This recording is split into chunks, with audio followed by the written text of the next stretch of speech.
Uh, Good evening, everyone. Uh, we welcome you to the Internet Society virtual roundtable. The idea of setting up this roundtable meeting arose hardly about 2 days back, and we wanted to put together a very informal roundtable, and it has taken a very good shape with a lot of our Internet Society leaders and many from the business side of India, from TIE and from the government, from ISOC chapters joining this call. The basic idea is to look at the current crisis, and in the current crisis, it appears important that we have to have better connectivity, and also apart from discussing internet connectivity, we'll also look at how best we can collaborate in the efforts to be of help to government and to relief agencies in reconstruction. So this is approximately the topic for today's discussion. It's better explained in the PDF document sent to all of you. We have with us joining in a short while the Internet Society President and CEO, Andrew Sullivan. He said that he'll join us late. And we also have with us Jane Coffin, who's a Senior Vice President of Internet Growth.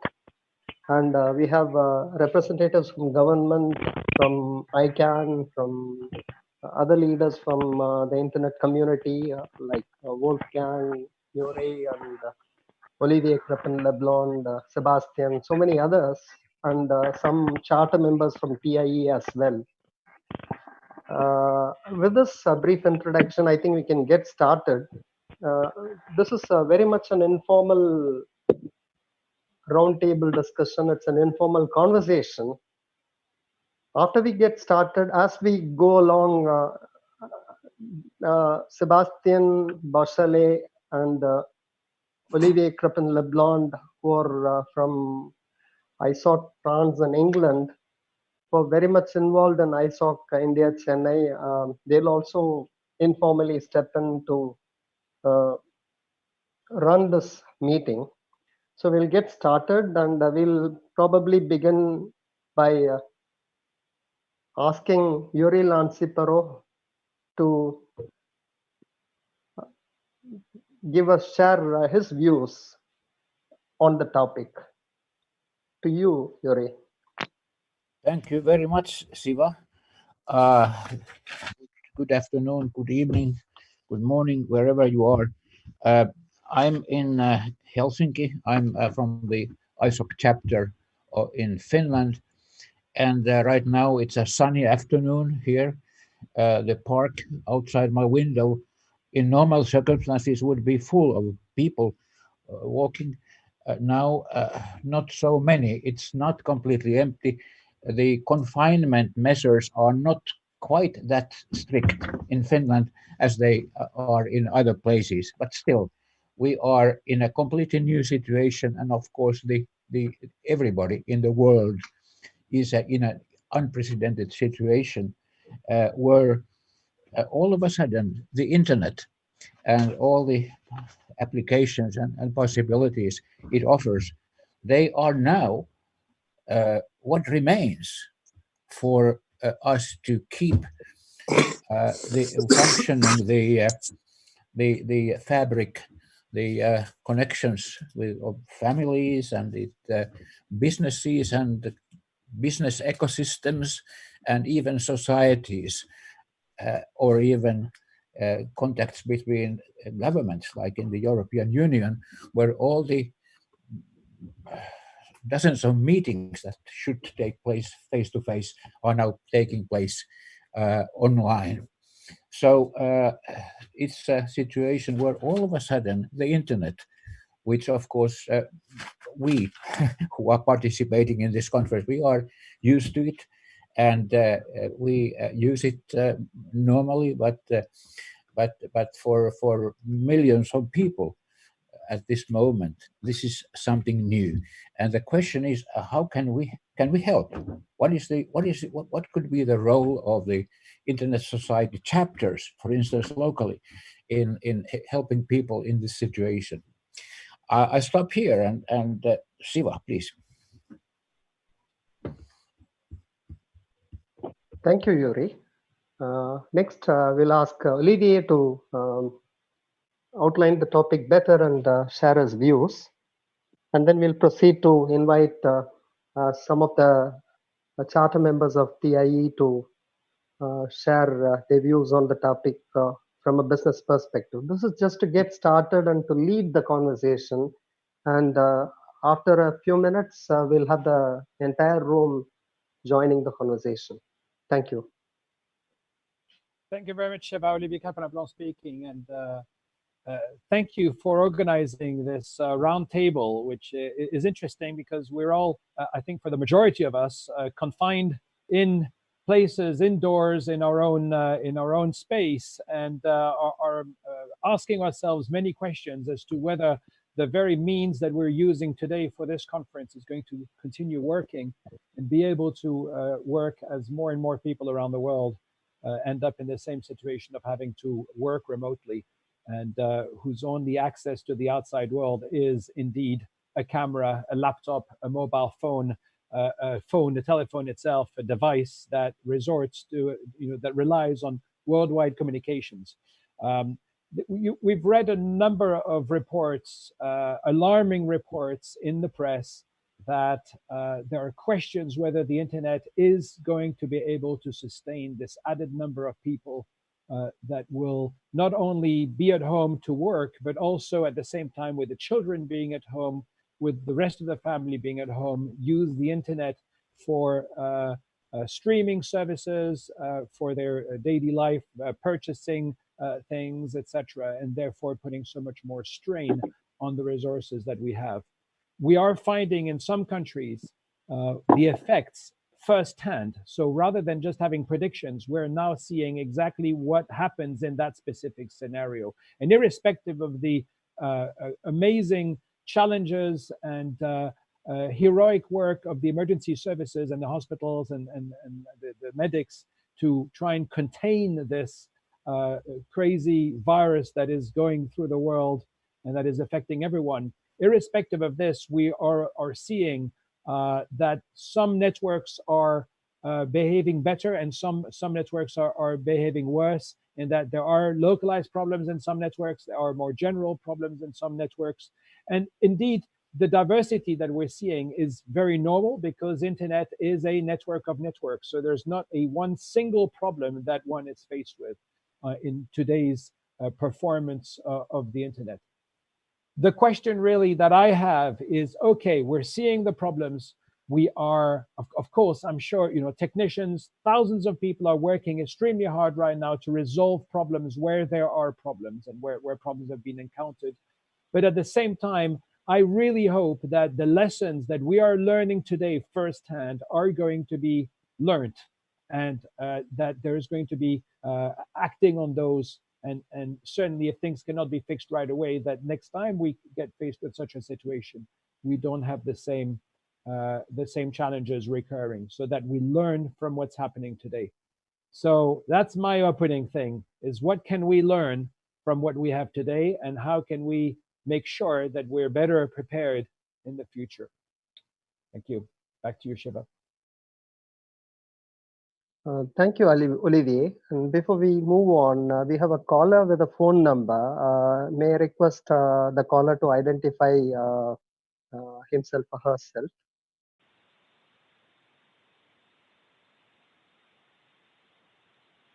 Aisha, I think you have to unmute the caller to respond to this.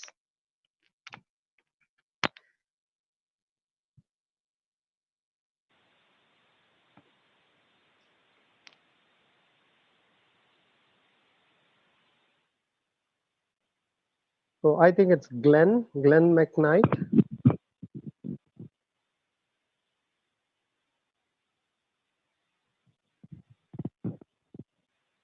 It's a number starting with 49, country code 49. Is that Germany, maybe? But Wolfgang is logged in on this call on Zoom. I mean, if Wolfgang, could you step in and join the conversation? Hello, Siva. Can you hear me? Yes, we can hear you. Well, this is Wolfgang. Yeah, thank you for organizing this and collecting and bringing a number of people together for a first reflection about what we can do.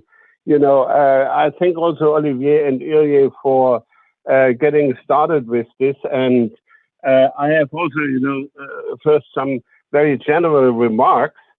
The first one is what we see now is that the real world and the virtual world, which were, you know, has been discussed the last 20 years, are now coming together, and it's only one world. I think this is what we have preached for a couple of years. The internet community always with one world, one net, and things like that. But, you know, the reality was that we did have two worlds, but now we see that we live in one world, and we see living in this one world that we live in a divided world. And my fear is that for the moment, the fact that 4 billion people are online and 4 million people are offline will, so that the crisis will even deepen the digital divide. So that means we see on the one hand, if we live in one world, we, you know, have to reach out to everybody, but the reality is that we live in a divided world. And I think this is a fact which now, you know, has been recognized by everybody. This is my the first observation. The second observation is this has really a human rights dimension in several ways. One thing is that it's clear now more than ever that access to internet is a basic human right, like all the rights we have in the Human Rights Declaration from 1948. Without access to the internet, you cannot manage such a crisis anymore. Even, you know, for very simple daily things, you know, you need connectivity. And I think this is probably one of the biggest lessons or from this crisis, that there has to be much bigger efforts to bring everybody online under also the human rights perspective. So that means when we come out from this crisis, we have to look for new ways for investment in infrastructure, for building networks so that we reach out to not only to the next billion, but to the next 4 billion. But the other aspect with human rights goes more to the connected people, because the connected people live in societies, you know, where governments now have to take care on all the big problems, and they introduce very exceptional procedures to, you know, meet the challenges, which is needed, which is also good.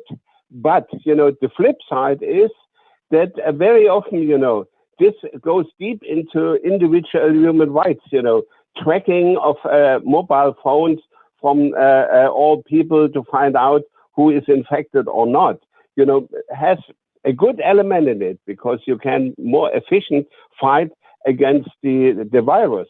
But, you know, the flip side is that you introduce a surveillance system, which, if this is not under control and if this is not removed after the crisis is over, this will have deep negative consequences for the societies. And I think it's one of the responsibilities for ISOC and the ISOC chapters, you know, to have a very flexible and dialectical approach to this issue, so that to be a watchdog, although for the time after the crisis is over, that, established procedures which in normal times would violate human rights, are again removed and not continue to work. I think this is really a big challenge. And the third observation is probably we will see a new system of global diplomacy. Yulia has mentioned that already. The dozens or hundreds of meetings only within the European Union has now moved to online meetings. And the question is indeed, what we learn probably from this is, do we need all these thousands face-to-face meetings, or, how much can be done really online, and how much where we need offline meetings? I think the ICANN planned meeting in Cancun was a good example. So it worked quite well. Even the Governmental Advisory Committee was able to produce a communique. So my proposal after Cancun, or the video, the online meeting was, is there a need for 3 ICANN meetings? It worked quite well. 2 face-to-face meetings and 1 virtual meeting in the future. So this would reduce also travel costs. This would be good for the environment, and we would more value than the face-to-face meetings if we have less face-to-face meetings. But what I see, and this is the end of my intervention, is that we probably move to a hybrid format of global diplomacy, where much more things are done online, and only for very special requirements you will have then face-to-face meetings. This could be also one of the consequences in a post-corona time. Thank you. Back to you. Thank you, Wolfgang. Wolfgang brought some very interesting points about connecting the unconnected, which would be a topic for the second part of the session with Jane Coffin, who is here. And to the participants from India, I just want to make some brief remarks about the manner in which the meeting is proceeding. You might have found that we've started without an introduction of the participants present here, and I just mentioned names very casually. I said Wolfgang, Euro, and that's the way we work. And some of the people present here are top leaders from the internet community, and they all work very quietly and very informally. Like Wolfgang here, who is a professor from a university in Germany, who has been associated with the World Society for Information Services, which started the internet governance process. And we have many participants who are not formally introduced, and that is true. On the other side, the participants from India, we have many business people, and please accept this method of working, being very informal. And we also have now Andrew Sullivan, CEO of Internet Society, was joined us, and he was to make some opening remarks, and I'll invite him to give his thoughts on the topic and about the need of the hour. Thank you, Andrew. Thank you very much. I won't talk for very long because I think it's important that we get to the discussion, and anyway, other people are more interesting than I am. But I wanted to point out just a couple of very quick things about the current crisis and how the Internet Society and chapters can really contribute to that effort. So one of the things we're seeing, of course, is as other speakers have already mentioned, the internet has turned out to be critical in this function, and it's really weird how certain policymakers have responded to this by saying, "Oh heavens, the the internet might be over demanded now, as though like there's a fixed quantity of internet to go around, and if we use it up at 4 o'clock in the afternoon, it's not going to be there later in the evening. So this is a sort of conceptual error that is built into many of the ways that people are talking about the internet in this, as though it's a single monolithic thing. And that is the critical thing that I think the Internet Society and chapters need to keep reminding people, particularly policymakers. Chapters are one of the best ways for us to engage with policymakers in various countries, because they're on the ground, they've got the local relationships.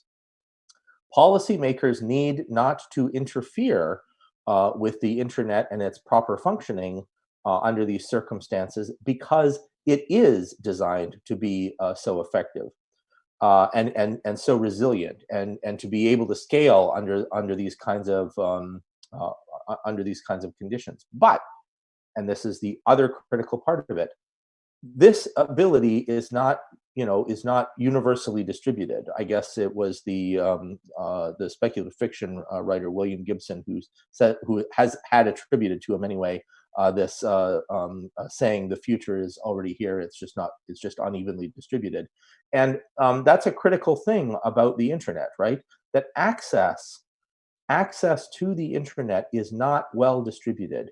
We have a number of people who, the basic functioning of the internet is fine, but there are lots of people on substandard or underbuilt local access regimes who are stuck behind connections that are not particularly resilient, who are dealing with internet service providers who have always been overselling their equipment, and now they're discovering that it won't scale under the circumstances when everybody tries to use it at once.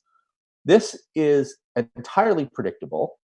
People have been pointing this out for years, and the critical thing to do now is to take advantage of this situation and to say, hey, look, if you want a resilient system for your society, as the society grows and as we have to face these kinds of crises, whether it's this crisis or various issues related to natural disasters that might be related to climate change, or any of the other things that might befall human civilization over the next many years. The internet is a marvelous technology to help with that, but it's only going to work if we collectively build the various pieces of it adequately. And that means avoiding tendencies towards central control. It means avoiding underbuilding and provisioning people or too many people on a given piece of kit. And it means avoiding regulatory intervention in areas that don't need it, when in fact those areas are being provided for adequately by the internet technologies we already have. That doesn't mean that regulation is not ever a good thing, but it means that the places to put the efforts are not to solve the problem of whether Netflix has enough bandwidth in order to serve everybody's videos, or whether Facebook has a business model that is going to allow Facebook to scale to deal with all of the levels of demand on it. The problems here really have to do with the underlying infrastructure, and most of the problems in the underlying infrastructure are in access networks.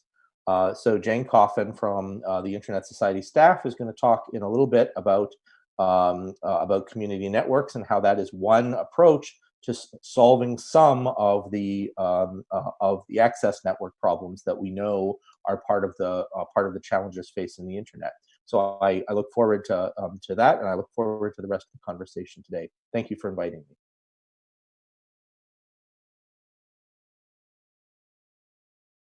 Thank you, Andrew. And I'll invite two of the charter members of TIE who are with us by name Rahul and Sriram.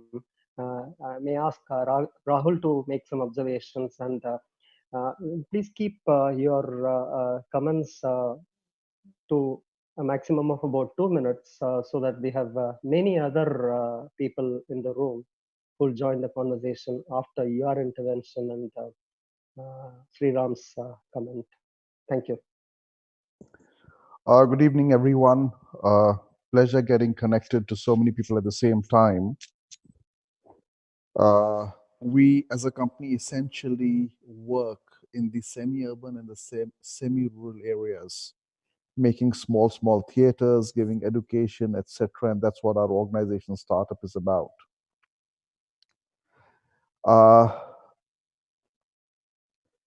I dare say that this crisis has given a solution to the development problem which is faced by all emerging markets, which till date had continued to be underserved in education, underserved in health awareness, and underserved in entertainment. And the reason why I say this is that the amount of collaboration I've seen over the last 4 days with my people who work in the bigger villages, in the small towns, there is no need for setting up large road infrastructures there. It has proven that education can be performed in a very, very positive way in places where education was not reaching in the true sense of it. So for me, this is probably one of the single largest events of my life. I'm 48, seen a few things, but for me, it really solves a development problem and infrastructure problem for the emerging markets, for the developing markets, and for the semi-urban, semi-rural areas across India, Africa, and Southeast Asia. Oh, I think that's all I have to add from.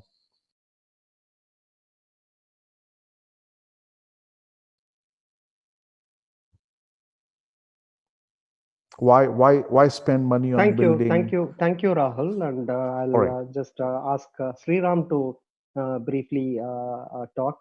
Please keep it within 2 minutes, and then we have many others. I can see Mike Goldwyn and many others from Internet Society with us. And so we'll open up the discussion after you briefly talk. Thank you.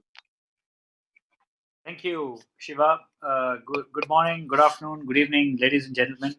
It's a pleasure connecting with everyone of you for the first time. And amid all the scare that's going around with the corona, I think perhaps this is some kind of a good thing to connect and discuss. So I represent the consumer CPG retail industry, and I work for a company, an instant coffee brand from India, and we make instant coffee we sell in the market.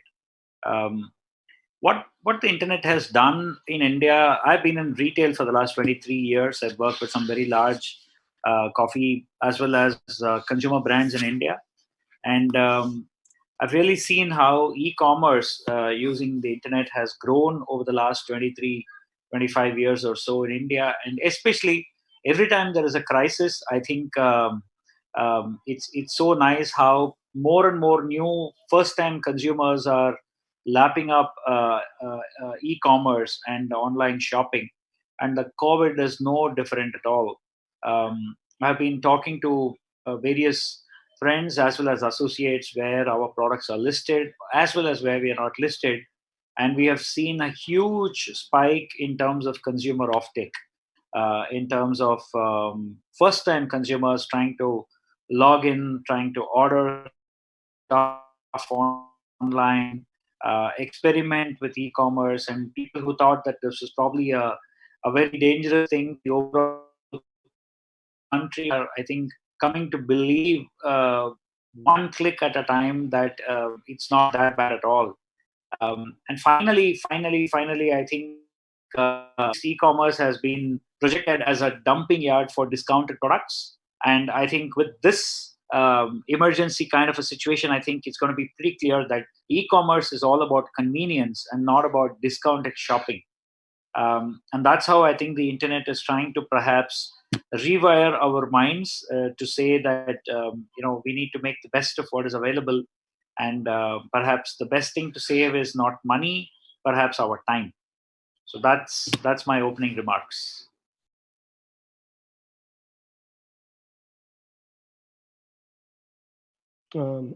Yes, and now we open the room for discussions, and the topic is before us. Two simple questions.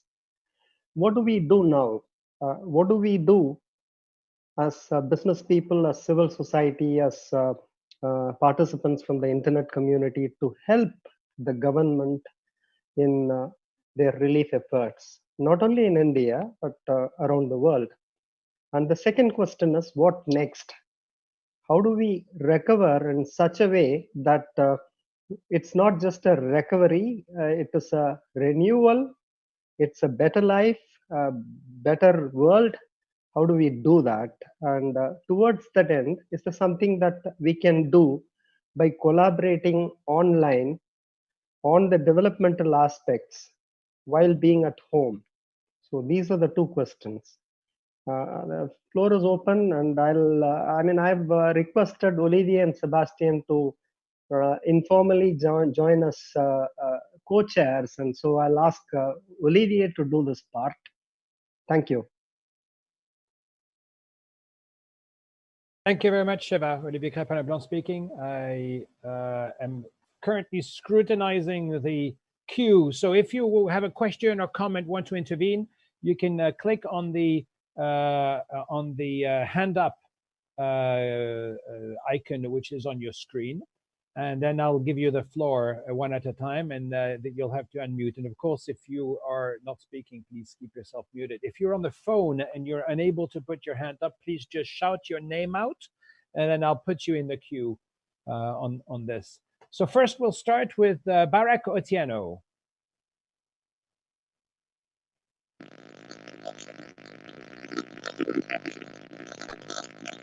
I think we might have a technical problem with Barak Otieno. Barak, we cannot hear you.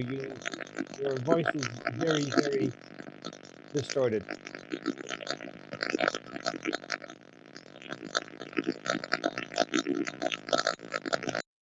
I think I'm going to mute Barak because, as you can hear, it doesn't work.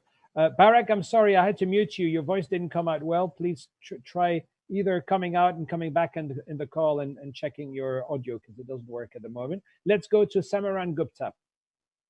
And then I'm also seeing Venkatasan also in the queue. So I'll put you in the queue afterwards. So I've got Samaran Gupta, Mike Goodwin, and Venkatasan with their hand up. Thank you. Thank you, Olivier. I hope you can hear me. Yes, can hear you. Thank you so much. At the outset, let me thank Internet Society and all of you for organizing this conversation at very short notice. Because I represent ICANN, I am going to speak about a couple of things that we are doing and we are looking at, and it kind of also resonates with what you were speaking about, Olivier. So my colleagues at ICANN are actually looking at the impact of increased traffic on the networks, given the lockdown that various countries have had over the last few weeks, and whether that increased traffic is having any detrimental impact. While that work is still work in progress, what we do know at this time that I can share with you is that while there has been a detectable effect on DNS traffic, we are looking at the ICANN managed root server for this research. We also realize that even this increased traffic is well within the capacity of the DNS ecosystem and the root server ecosystem to handle. So, in other words, there could be issues. Which could be related to infrastructure which is deployed locally. But as far as the ability of the root servers in dealing with queries and the traffic, we are not in a bad place. I'm going to stop here because I see Seva saying it's a 1 minute max intervention, but the report that my colleagues are working on will be published soon, and you'll get to see more specific results. Thank you. Thanks very much for this, Samaran. Next, we have Mike Goodwin. And Mike, you are muted. Let me unmute you. There we go. I'm unmuted. Now it works. Now it works. It just took me a minute to unmute. I'll try to keep this in under a minute. So if I talk fast, please forgive me. I'll repeat anything if necessary. One is, I think we're going to spend the rest of our lives thinking about the fact that we have populations of billions right now acting in a fairly coordinated way, partly facilitated by governments, but also on the basis of individual and group action, and especially in terms of mobilizing and using the internet primarily in positive ways to share information, to stay in contact, to coordinate resources, and to coordinate response. I think that is really important, and it's something that should feature in how we talk about the internet, forever going forward. We need to really underscore this, especially in a time when many cultures, many people are anxious about the changes that the internet brings. The second thing is, I think I want to underscore this idea of internet access as a human right. Obviously, the United Nations and other multilateral bodies and multinational bodies have said this already, but I think we need to keep that front and center because obviously we have billions of people who are not yet connected, and we need to find ways to get them online humanely, affordably, and so on, and we need to prioritize that. And finally, I think the thing, trying to keep it at least close to a minute, is that the particular need to develop a very conscious framework for protecting individual privacy and autonomy is also a thing that we have to underscore at a time when more and more people will default to internet communications to coordinate. That's key, and to me, that will involve setting a framework not just between citizens and government, but also between citizens and companies, and between companies and government. And so it's at least three-sided problem, if not more complex than that. And so that's what I think the priorities are, and I expect us to be working on these issues for the rest of our lives. So. Thanks very much for this, Mike. And I was hoping that we weren't going to have that much work for the rest of our life, but it looks like we've got our work cut out as not as only a community, but pretty much everyone involved in this. Next, we have, I think it was C. Venkatesan first. And then after that, we'll have Sarah Banu and Brand Danehouse. So C. Venkatesan, you have the floor. And I'll unmute you.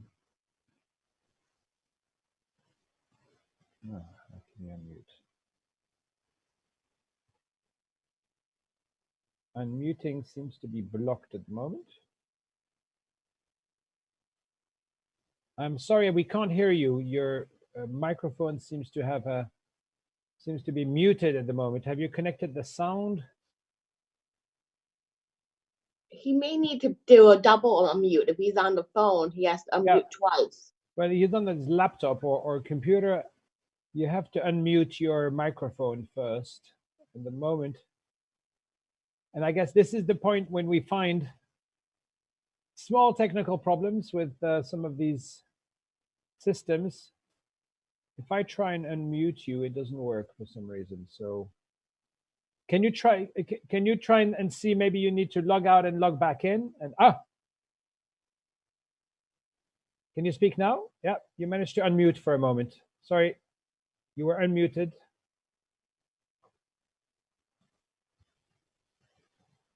Doesn't work. All right, let's continue to the next person while you try and work out the unmuting. You were unmuted for a moment, and I'm not quite sure why it got muted again. Go to the next person, Sarah Banu. Yes, sir. Good evening. Am I audible? You're a little bit faint. Am I audible? Yes, that's better. Yeah. Now this coronavirus have shook the whole world. It's not for a single area or based on some geographical area. It has made the whole world, and internet has become the only way to communicate the people. If there is no internet technology advancement, I don't think we wouldn't have any sort of communication. And still, out of this work from home concept, if you are still able to do all your routine work, it's only because of the internet. But still, I feel that the traffic that we are all using are not taken in the same way. And because starting from the school till the colleges, from the IT companies, everybody is using the same traffic. And I was actually expecting some sort of solution where it can be prioritized. If the traffic can be prioritized, and it can be how it can be used, so that it will be because see, I'm from the educational sector, and I'll be dealing with the students, where I have to address 60 students at a time in a conference call or in a video call, where more traffic will be used. But this is different from a person sitting one-to-one in a company in an IT sector. So if there is a possibility where we can prioritize the traffic, it will be very useful for the different communities, and based on the different applications, we can utilize the internet. But it is also known that the time given for us is very short, because it is just going to be a 21 days. Maybe for the next crisis, it might be useful. The solution might be useful. But to address the challenge over here, now time has become a very big constraint. So if anybody can suggest any solutions for it, it will be very useful. Thank you. Thank you very much for your comments. Yes, prioritization of traffic, big question on the internet, which treats all traffic the same way, and for a reason. But you know, is it time to think of multi-speed internet or prioritize traffic? I leave it. There are quite a few technologists on the call that might wish to address this question. I see that Mr. Venkatesan seems to be unmuted now. Are you able to speak? Yeah. Hello. Good afternoon. It works. Yeah. Excellent. Welcome. Okay. Thank you. Thank you for your patience. I need to talk about that. We are talking about the internet speed and other things and all. The main problem, since I'm working as a domain expert in a IPR firm, the problem, online brand is more important. The cyber squatting activities are improved a lot. Daily, I can find out 4 or 5 domains registered by third-party cyber squatters, hosted in pay-per-click website, and they're earning very good money. We should avoid all those things instead of talking about the speed and DNS and other things. Can ISOC will recommend ICANN to get solution for this? This is my point.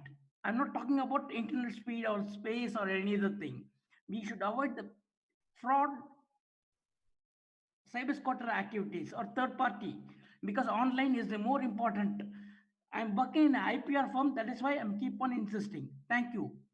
Thank you very much for this, these points. And yes, DNS abuse and the abuse of the, well, cyber squatting, as you mentioned, and also hacking and malware, it seems to be also, and of course, I haven't got any figures. And I wonder if anybody on the call has figures. But there certainly seems to be an anecdotal rise in those activities at the moment. I've heard from several corners. In fact, it's interesting. My own company's website were hacked a few days ago. When I will help you, boss. I will help you. Well, give me the domain, no problem. Just give me the details. My email ID is with the Siva. You can get it. c.venkatesan1990@gmail.com. Thank you. It's things that, you know, after, I was about to say, after 15 years, it's the first time we actually got hacked. And I was like, well, are we so insignificant that you know, they went through all the other ones and tried to hack them, and finally ended up on our website, which was pretty silly. But anyway, so there could be some of that. So that's another avenue. Let's give the floor over to Brandt Denhau, and then I was going to ask Sebastian Bachelet if there was any discussion in the chat and questions and comments in the chat. And I also invite the technologists among us to try and provide us with some answers to the points that are being raised here. Brandt, you have the floor. Thanks very much, folks. I'm going to assume you can hear me unless I say otherwise. One of the things I'd like to draw people's attention to at this point, when we're at an early stage of thinking about this, is the fact that generally speaking, any technology that we introduce is used for negative as well as positive effects. So, for example, there's been a great deal of benefit in Taiwan and so on from using tracking apps on people's phones to restrict people from movement. But at the same time, that gives the government an incredible level of information about the individual's movements. And then the question becomes whether that app will be removed or will become legally required for the future. So the technology can be, it's the same technology and it's being used for positive and potentially negative effects. Similarly, when we talk about prioritizing traffic, some of you will remember that a few years ago, there was a lot of attempts by some repressive governments to try to introduce at a high level prioritization of traffic on the basis of, for example, trying to strip out spam, when what they meant by spam was stuff that's criticism of governmental policies. And already I've had to brief my people about what we now call Zoom trolling, which is people logging into Zoom conferences like this and then broadcasting pornography into them and so on. So while we're thinking about the things that we can do, I would invite everybody to also think about how any positive step that they can come up with could also be abused. And I think we need to bear in mind that, you know, the technology is not good or bad, it's how people use it, and inevitably some people are going to want to use it for negative effects. Thank you. Thanks very much for this, Brant. Thanks for these points. I see there's quite a discussion going on in the chat at the moment with some responses to the points that have been raised a little earlier, specifically and especially on abuse and malware and things. Shall I ask Sébastien Bachelet if you could please take us through some of these?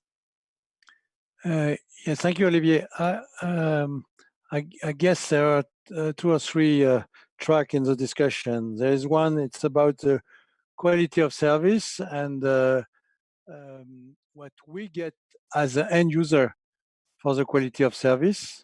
The second, it's about net neutrality, and if there is some link between both, because if you have bad quality of service, is it better to have traffic selection to be sure that you get what you need absolutely and not the rest? And the other, it's all around the question of the situation today and how we can get rid of, or when we will be out of that, what will be the point to be taken into account to change the way we are working. I will take this opportunity to say two or three things, if you allow me. The first one is that when Wolfgang talked about ICANN virtual was a great success, yes, but if you take the people who talk during these 5 days, it's a usual suspect. And one of the reasons it's even harder to participate when you are a newcomer or when you are child or when you have question of diversity of language to participate to a conference call than when you are in face-to-face. Why? Because, for example, face-to-face, the chair of the meeting can take care of the people and say, oh, I don't forget this one, you need to talk, and give him the floor.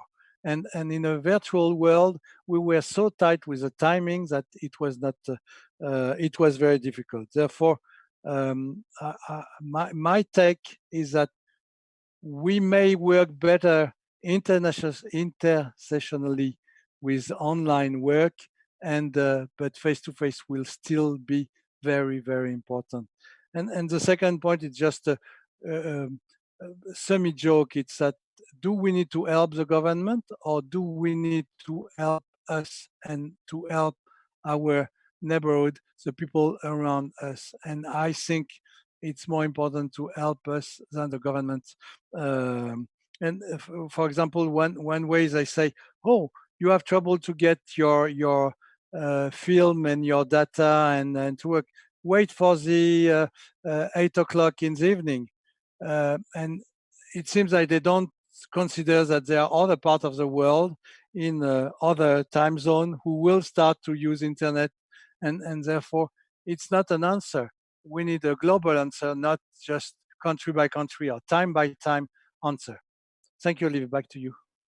Thanks very much, Sebastian. It's Olivier speaking, and I see a lot of discussion going on in the chat at the moment, with some examples brought forth by Barack Otieno, for example, about some people that have been arrested in India, but some people having been reported to the Delhi police. Samaran Gupta has shared much of this with regards to DNS abuse. But in the meantime, and I might call upon Samaran to explain a little bit more what's going on actually to fight off this apparent surge of DNS abuse and of fake names being recorded, and cyber squatting, which is one of the things I've even seen. That I have colleagues that run a registrar in the UK, and they told me it was incredible the number of domain names that were registered with COVID-19 and with all sorts of claims already in the domain name itself. But in the meantime, at the moment, we've got in the queue, Arun Kumar is the next person. Hi. Good evening, Olivia. Thank you.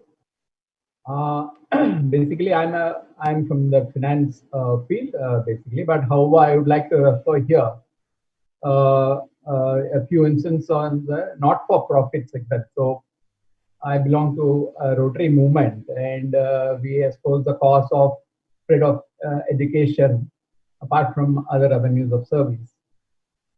Given the current crisis, there is a shutdown, lockdown across the world, due to which the student community in villages, in semi-urban areas, are also put to the inconvenience to study from home. I believe the rollout of 5G has taken a backseat, so there's no talk about it right now.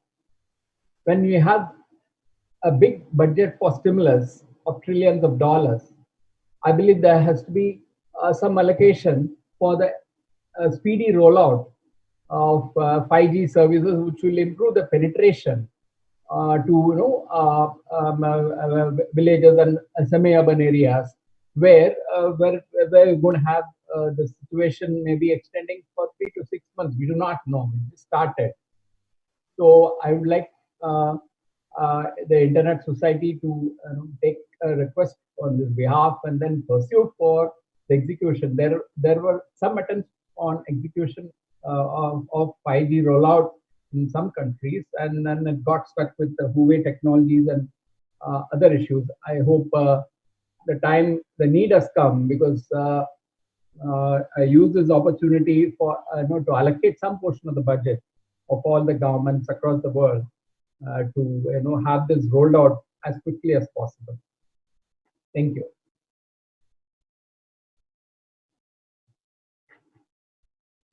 And now I have problems unmuting. Thank you, Arun Kumar, for these points. I was going to turn over to Andrew Sullivan for this. We're talking here about 5G, so faster access. Does that mean that there's going to be some slower access? Does that mean we need to have this prioritization of traffic? Those people that need fast access, those people that need slow access. Is this something that the internet could do? Is this something that the internet should do? Well, thanks. I'm not sure that I'm exactly the person to talk about this, but probably given the short time, I can talk about this at sufficiently low level of detail that it doesn't matter. The critical thing to see about this is that a lot of policy discussions about these kinds of issues seem to think that there is a magic technology where if we just went and got it and sprinkled it over the top of the internet, the problem would be solved. And it's sometimes preferential access and quality of service solutions. Sometimes it's 5G. 5G is like the new magic technology, right? It's a floor topping, it's a floor wax, and it's also a dessert topping. It will, wash your clothes and make your dinner. And a lot of the time, when you hear those kinds of claims about any given technology, for the internet or really for anything else, you're going to be disappointed. One of the clear things, though, that we can do is to build the internet according to the best practices that we know, so that 5G deployment or LTE deployment in some places, or greater fiber connectivity, or whatever else you like, they will always give you the best results that are theoretically possible under the circumstances.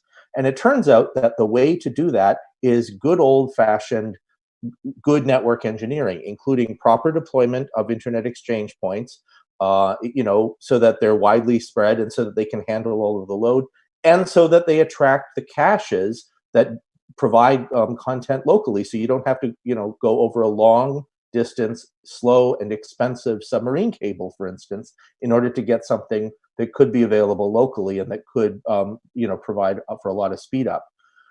This is a tricky and complicated business, but it's a tricky and complicated business that is something we know how to do well, and so we should urge regulators in particular to encourage that kind of environment to make sure that it works.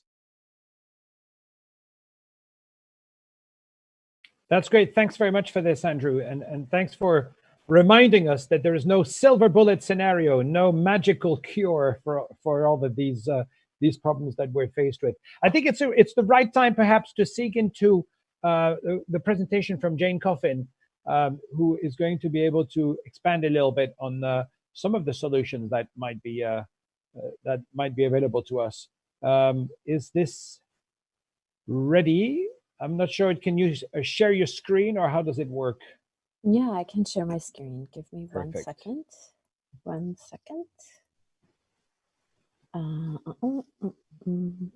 I've got to save my document. So to start, while I'm trying to save the doc here in PDF, I'm working with a fabulous team of human beings here at the Internet Society on something we call internet growth, which is building the internet infrastructure, working with communities to help support the build of that infrastructure.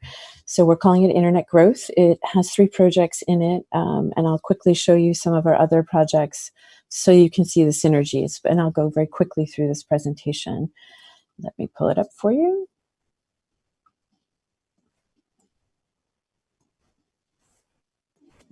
And we've been speaking with the chapters consecutively across the, we've had a chance to, and next week we'll be with the APAC chapters. Yesterday we spoke with the LAC chapters. Next week today is the Middle East. After this, it's quite a busy day. And then we'll be working very closely with all of you to see what things you can do with us.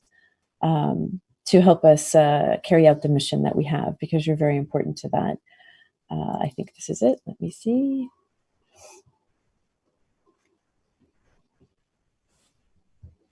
Yeah, sorry. You'll notice for everyone who's there, the wonders of Zoom. One of my peeves, one of the problems I have with Zoom is sharing documents. If you have a lot of documents open in your machine, you just end up with a whole list of documents. It goes, which one do you want to share?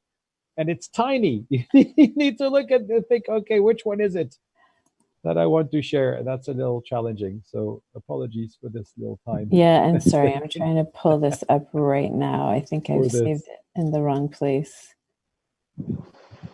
It will fly. It will work. Do you need a minute or something? I was going to ask maybe just... I have it right here. Sorry about that. I do. I'm usually a lot better at this. Here you go. So one quick note, obviously this is about connecting the unconnected, something that we've all been talking about on this call. And sadly, this point in time is also a great opportunity for us to continue to promote our vision and mission, both of the Internet Society and many people we know around the world, to connect the unconnected and to look at better connectivity across the planet. I've been on calls this week with the ITUD. We have the chapters call today and yesterday, and we've been talking to a lot of journalists. David Belson, who's on this call, has been doing quite a lot of really good work with to talk to journalists and others to help explain, as Andrew was saying, that the internet's not going to break with all this traffic. The traffic has congestion issues down at the last mile, and obviously in places where there is a very poor bandwidth. I come from a rural area in the United States where often my parents and I have to go take mobile phones at the end of our driveway to get a signal because the connectivity there wasn't so great. We really have to push harder, as Andrew was saying, also with policymakers. And I think we should have a brainstorm on that on another call, perhaps, on some of the top things we can all work together to ask them for, because we have been asking for them to look at complementary solutions to connectivity, which community networks are part of that. We have been looking at ways that we can encourage more internet exchange points so that you have more local content exchanged locally, cheaper, better, faster traffic, and you've got caches, both DNS caches, right, or instances, and you've got more CDN caches at home. So the Internet Growth Portfolio has 3 big projects. It's community networks, IXPs, and measuring the internet. David is part of that measuring the internet project. Very important to look at ways that we can talk about internet health, come up with better ways to show how data can support some of the policy things we want to ask for. You know that we are grounded in our action plan. The team that is part of the Internet Growth Team is, I'm running the teams with the Community Networks projects, which are Max and Juan, who are not on the call, but they're key people that you've been talking to in different regions. Machuki, Mwangi, and Navid are with us on the infrastructure side of the house, which is the IXPs and the network operator groups. And measuring the internet is Matt and David. The 8 projects we have tied to the action plan really interconnect with each other. And we're on the community networks, the infrastructure and community development side, and measurements. But we support the Manners project through the infrastructure project. Time security is critical to the underpinning and the internet way of networking, which Konstantinos, who was on the call earlier, is part of that team. And those are the Joe Hall projects on time security, IWIN, open standards, encryption, and manners. So it all works together. We're working globally and regionally, which means we work with institutions at the higher level, whether it's the UN, through IGF, and others, to promote this internet way of networking, building more infrastructure and making it stronger. And regionally, obviously with different regional groups, whether it's CITEL in the Americas region, to work with regulators, policymakers, and companies to talk about complementary solutions and to encourage more internet exchange points and to promote the uptake of V6 or other, and to strengthen the DNS in those regions, as you were saying. Community networks, as you know, are a way to connect the unconnected. They are not the magic bullet, as we say. They are very localized solutions where local people can come together, build an infrastructure. We help do the training, the deployments, the community building with government and regulatory bodies as well. It's really important that they're not violating some of the local rules, but we're also convincing regulators. And when you said 5G, my radar went off in a way, because when 5G comes up, I get a little excited because I don't want to see the spectrum grab that's going on just for those 5G networks, because by the way, in the 6 gigahertz band, we need that spectrum for Wi-Fi, and in the 2.5 and 5 gigahertz band. So it's really important that we're talking to regulators and policymakers about opening up change to licensing, to funding, and to spectrum. And a key ingredient here is all of you, the local champions, and some of the other local people in the communities of interest. There are different stages of development and deployment that we look at with CNs. It's that engagement that I was just speaking about in the community building, the policy and regulatory work, the training that we can do with you, and some of this online now. Andrew's asked us to take a look at how we virtualize some of what we do. The teams are taking a big step back. And if you think of it as a big boat, we're taking the boat out of the water. We're taking some of the barnacles and things that grow on the bottom of the boat. I'm from a sea town, so pull the boat up, scrape some of the things off the bottom of the boat, repaint the boat, get some of the lines ready and the ropes on the boat so that we can sail that boat better with all of you. And that means some of the deployments as well. And this is where you can help us in any of these 4 pieces of this puzzle together. Pillars of the community networks, as I mentioned, there's a policy regulatory, there's backhaul, which is a very important part of if you have your connectivity in a village, how you get that connectivity moved across networks, backhauling it to the middle mile. The knowledge sharing, working with all of you to grow that knowledge. The end users, working with them in those communities to make sure that they are getting digital skills training and other, which is more a component of the foundation. which we work with very closely too, and the sustainability, how the funding comes in, whether we turn the models over to a grant-based model to a for-profit model, which does happen in many of those networks that we've been working with. So it's local champions, people like you who are making a difference in communities. It doesn't have to be a highly technical person involved. It can also be people who are very motivated to create change. We have very successful examples of CNs we've worked with around the world. Tushari Georgia and George Gatoshi, I saw on this call. I saw him. George is someone we've worked with on internet exchange points. So it's exciting to see George here. Sulsamir in Kyrgyzstan and Sarantaporo, believe it or not, right below the Mount Olympus. I've been to this beautiful area, but this is a place where connectivity has not gotten because the incumbent did not find the return on investment. Many big operators will find that in communities of 5,000 and under, particularly mobile operators, that they don't get a return on investment. This is due to the way that they arrange their models based on CapEx and OpEx. And so it's very important that our models, which are much lightweight, much cheaper, using new technology and more innovation at that quote endpoint. I don't like to call it the last mile anymore. I'm calling it the first mile from the village out. You've got the Asia Pacific, where this all started, by the way, in your region with Rajneesh, who could not join us. But 10 to 12 years ago, he sat down and did a back of the napkin, just like the internet was born, and said, how can we bring more connectivity? So we've got great projects right now in your region, South America, Africa, North America. And we're big focus on indigenous communities in the North American context.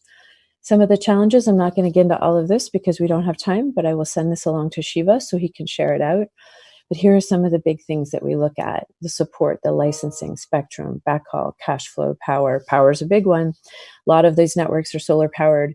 And a really interesting byproduct we've seen in some of the communities that we work in is that in addition to those solar panels running the networks, they're also charging stations for local communities.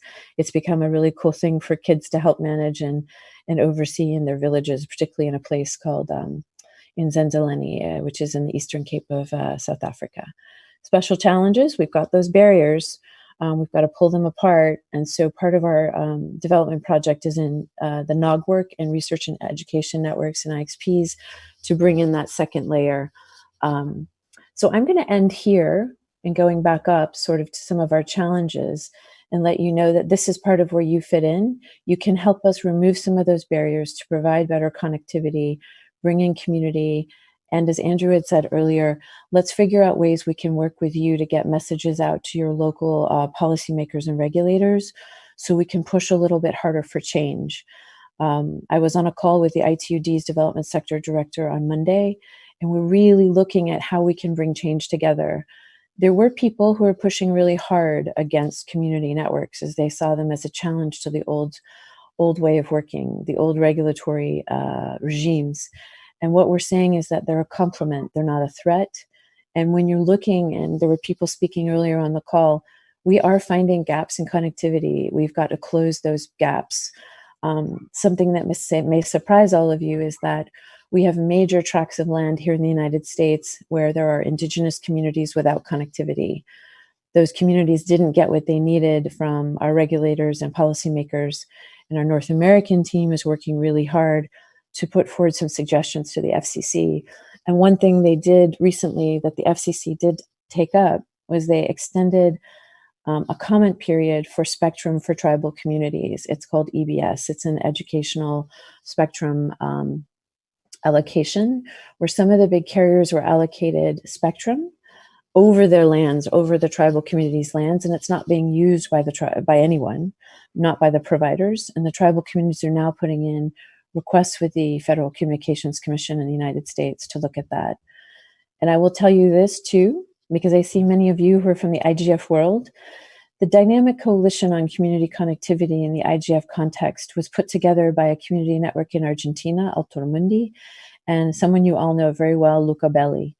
Many of us are part of that coalition, the DC3. And the DC3 had put together a book that went to the IGF in 2019 in Berlin. The Brazilian regulator took a look at some of the suggestions and recently put out a new change in the regulatory regime in Brazil to recognize fully community networks, the importance of deploying them and working to support them at the regulatory policy level. And I'll finish with this picture to put in your heads. In the New York City Mesh Community Network in New York, an urban area, as you all know, the team there has been running around like crazy over the last 2 weeks, both on the ground where they can, where they're allowed, and on the rooftops. They have been connecting people that did not have connectivity before, whose kids need now to stay at home and learn, and whose businesses need to continue from a business perspective. So we're not just talking about the isolation of just bringing in more connectivity. We're looking at what that connectivity does and the impact it has. So I'm going to stop, turn it over to all of you. But if you need more time with us on community networks, on IXPs, on measurements, David's got a great presentation he can give you at another time to talk about the impact and what we're seeing as far as traffic and the resiliency of the networks, because the internet was designed this way, not to break when more traffic came on it. So I'm going to stop, turn it over to all of you. If you have any questions, we're happy to answer them. Thanks for this, Jane. It's Olivier speaking. I have a quick question for you, actually. The hurdles to community networks and this, are they mostly technical hurdles, like the equipment isn't there, it's difficult to set it up, or are you looking mostly at regulatory hurdles? It's a really good question, Olivier. It's both. Mostly it can be regulatory and policy. In some places, it depends on the community, right? In others, it could be teaching the community who may not have a higher level of education. We've worked in many communities to do training at different levels with pictorial training. And then we've done the on-the-ground training with them, to literally showing them how to put the equipment together. In some of the hurdles can also be just interference at certain levels. New York City Mesh found that some of the equipment they're using from a certain manufacturer wasn't modulated correctly. And actually it was interfering with some signals near the airports in New Jersey and New York. They quickly have worked with the FCC. I actually just saw the letter they sent to the FCC saying, we did the test, we see what you're talking about, we're ramping back the power levels here, here, and here, so that there's no interference, because you don't want that. But it is often, Olivier, the mindset of change. And right now we're seeing the stress test on the infrastructure and on our political and regulatory infrastructures as far as what we put forward. So we do have some suggestions we can push out to all of you on how to change that. But the technical really isn't as problematic. And some of the other really great networks like Altermundi are looking at ways to do plug and play, and both from server perspective and some easy to install routers. And there are videos for all of this, so it's not as if we wouldn't be there standing with the community. So it's a beginning phase, a middle phase, and an end phase where we want to make sure we're not the single point of failure as well. This is really important from a sustainability perspective. One barrier could be us. If we created ourselves as only and the community itself as being the sole point of information and knowledge, we have to share that across the community and with all of you so that it's pushed out and others know what to do. Thanks, Jane. Next, we have Sarah Banu, and then I'll go to the question in the chat. Sarah, you have the floor. Ma'am, you were talking about the policy framing. Can you please throw little louder, please? You are talking about the policy framing. Can you please throw a few more points on how you will be coming up with the policy, of what are the parameters that you'll be considering, where the importance is given for our clarity? Sure, absolutely. One thing is regulatory delay. We had a project ready to go. We thought the regulator was with us in one country, and they said, stop, don't go. We need a 3-month review and we need to give you a license. We worked very closely with that regulator. We were happy and lucky to have a good chapter in that country and also staff in that country that went in and walked them through the process, and a regional bureau director at that time who helped us. Really, it is about whether or not a government believes there needs to be a license. In the country of Georgia, where George, who's on this call, comes from, the regulator said, we don't need to license this. We don't need to authorize this. No one's using the spectrum. Go, go, go. They're in a very high mountain village. And sometimes policies can get in the way. So government often has to step past themselves, look at what they can do to make things work faster. if we take a look at this, and I've been doing this for almost 18 years, talking about connecting the unconnected, it really is up to people right now to get out of the way to make this happen. And to work together, obviously, right? With positive policy change. Thanks, Jane.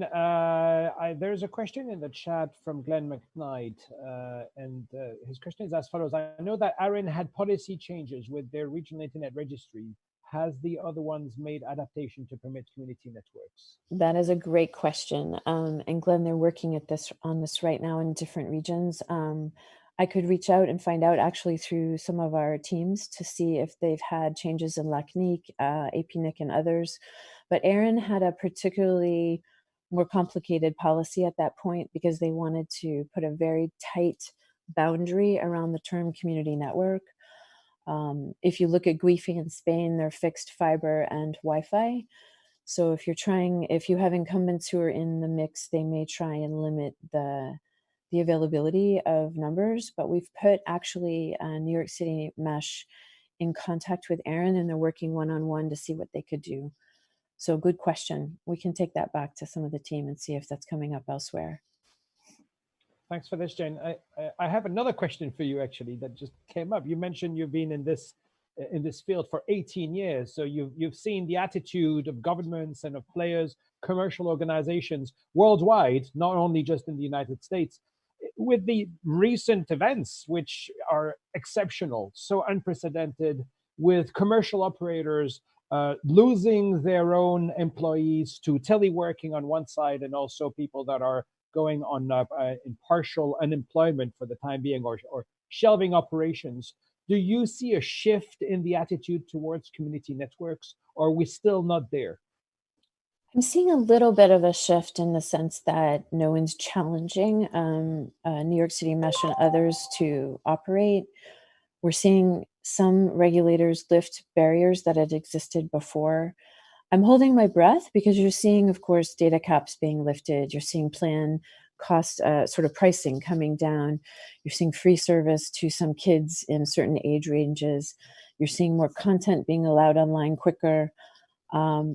I hope, what I think we can do, Olivier, is that I'm hopeful. But what we need to do is take this short-term window and create a long-term advantage and not let the pressure down. At the Plenipotentiary in 2018, we really got our toes kicked on community networks. We had a really rough time with some of the governments because they thought these were unlicensed, uncontrolled things. And that's not what we're saying at all. And there's a way to make this all work. And I think right now we have a great opportunity to keep the pressure on. And you're going to see more content coming out from us in blogs and from the community as well. So if any of you want to, give us some ideas, let us know, and we'll get more content out there. But yeah, Thanks, this is a great opportunity, Olivier. And Ofcom, by the way, in your country, well, I know you're in 2 countries usually. In the UK, Ofcom has done amazing work to open the floodgates to help community networks on the spectrum side and on the licensing side. And one thing I would press with all of you is universal service. We have got to change the way universal service is allocated. It needs to go to IXPs, community networks, to smaller operators that may have quasi-commercial models. We can't continue to keep the old telco model controlling licensing and USF as well. Yeah, thanks, Jane, for mentioning Ofcom. It's Olivia speaking. On paper, it's great, but it still requires a huge amount of paperwork, and only those in the know how to navigate the whole path. And we've had a couple of our members running or trying to set up community networks in the UK, and it's not as simple as it's laid out when you actually have to deal with the bureaucracy that is still lingering around, which in some way is there also to protect, as you mentioned earlier, the stability, so that no unlicensed equipment ends up being there and taking down a whole airport's connectivity and things, which sometimes tricky. We could give ourselves a challenge too, to see if we can get some of the governments online with us in a conversation where we scope out the importance of what we're seeing, the change that we've seen. Mexico did a social purpose license just in order to get a community in Oaxaca, an indigenous community online, and they actually gave both spectrum a licensing fee for the services and for the facilities, which is old telco, yeah. But we can actually come up with a really positive agenda for a webinar with different governments. I know our LAC team was really excited. We had a great workshop planned for CITEL in April, and that actually fell apart because of the coronavirus issues. But we're trying to work with the team right now, and this is something that the leadership inside ISOC is working across the organization to try and shift the mindset to. Let's do what we're doing right now and bring some of this online. Let's work with the regulators and policymakers in this crazy interim so that when we do get back to face, the conversation isn't as new and we can have a more robust debate. Mike Godwin.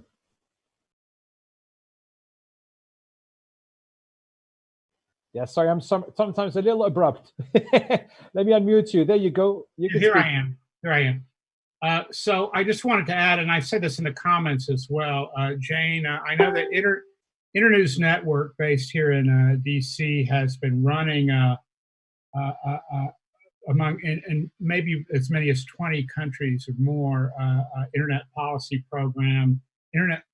advocacy program whose goal is to educate and empower local NGOs in different partner countries to be effective advocates for good internet policy. And this typically includes both things like access and infrastructure build out, and also humane policies as to freedom of expression and privacy. And if I'm still in touch with the people there, I'm happy to facilitate connections for Internet Society or between Internet Society and Internews, and just let me know if I can do something helpful. Mike, that would be great. I think this is Eric, yeah?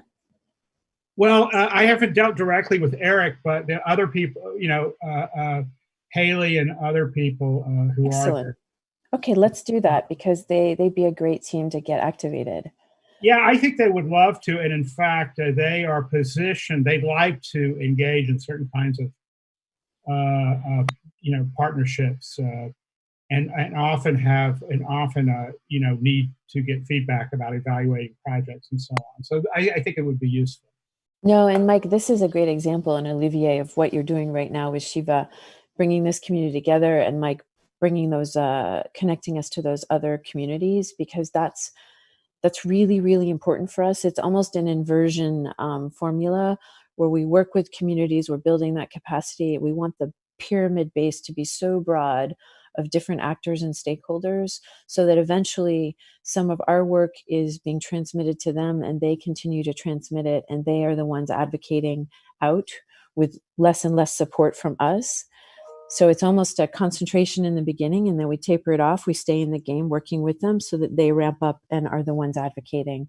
So that would be really cool. I think it would be a great way to connect. As the network connects, you sometimes may see me on Twitter say, it's the human nets that connect the net nets. So if you can help me get that connection, that'd be great.